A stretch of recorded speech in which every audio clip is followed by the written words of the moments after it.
So you can see three different metals in front of you, right? You can see here firstly gold, then you have silver, and then you have platinum. So you know the value of all these metals are different.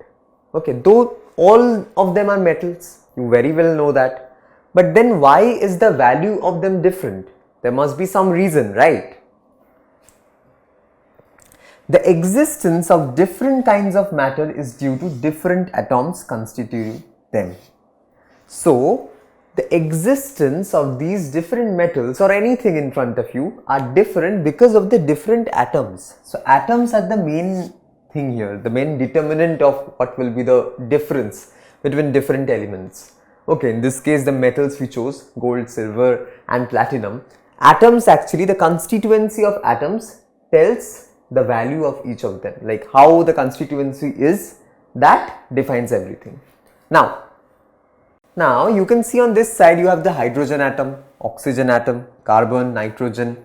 So all these different kinds of atoms have different characteristics and they are different. You can see here 8 electrons, then 8 protons, 8 neutrons, 6 electrons, 6 neutrons, 6 protons for carbon, and for nitrogen it's 7, 7, 7. So why is it so different?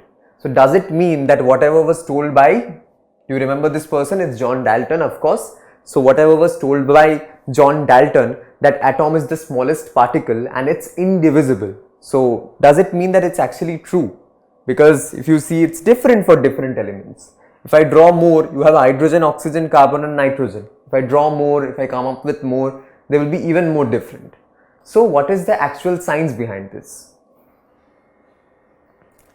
Okay, so here's something very interesting for you.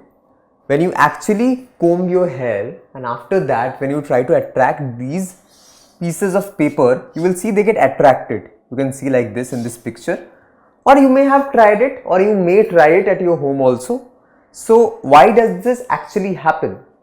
I'm telling you, a pictorial representation of the same is this. You can see this comb has a negative charge. You can see it's having a negative charge, and the paper on this side, you can see here it's represented by positive charge. So the negative and positive charge, they attract each other.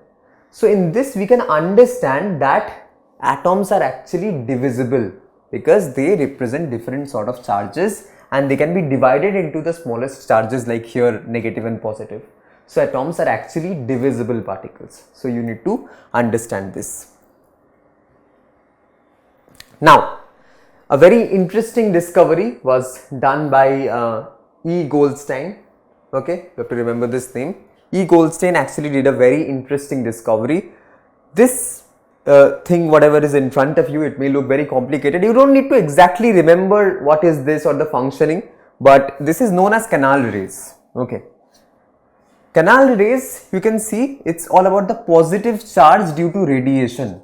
Okay, radiation, I am writing, this is the keyword in this topic. So radiation is the keyword here. Because of radiation, the positive charge, you can see all positive, no negative charges are here. All positive charges are denoted here.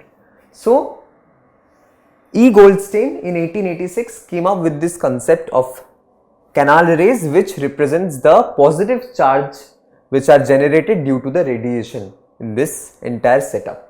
So that is what E. Goldstein told, and because of that actually we could understand one more thing. Before that, let me go to the next topic, but before that, here's a question for you. In 1886, we have a dash, came up with the concept of canal rays. So who came up with the concept? Option A, we have John Dalton. Option B, we have E. Goldstein. And option C, we have Joseph Proust.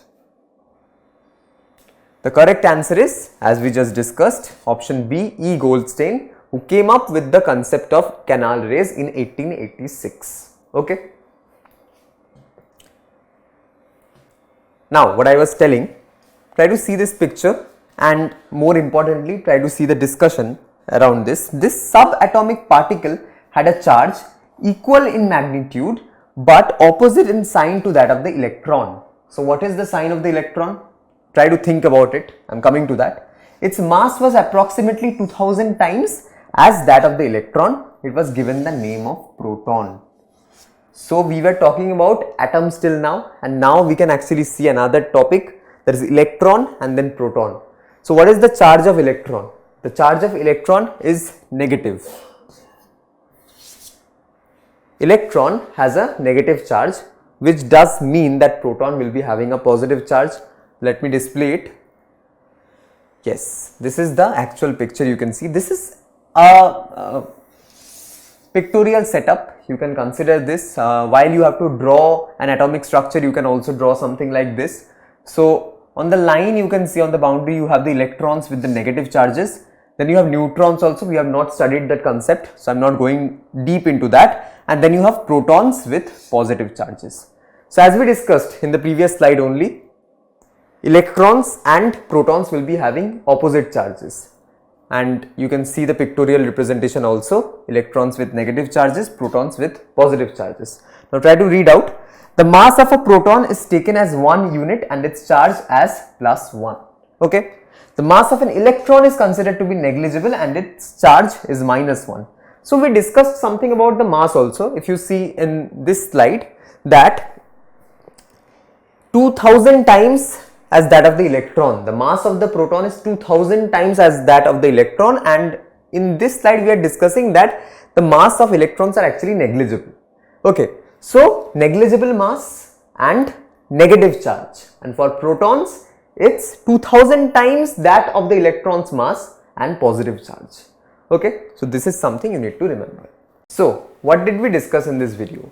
We initially focused on the concept of atoms, of course, because atoms are supposed to be the smallest particle, okay, known to matter, and we discussed it in terms of the different metals, okay, gold, silver and platinum, or in case of gases we have hydrogen, carbon, etc. Now they all are made up of the same thing, but what is the difference in them? Because the structure is different for them, right? The constituency, the structure of them are completely different, which makes them actually different, which differs their value and their characteristics. So basically John Dalton told us that matter is indivisible, the last indivisible part is atom.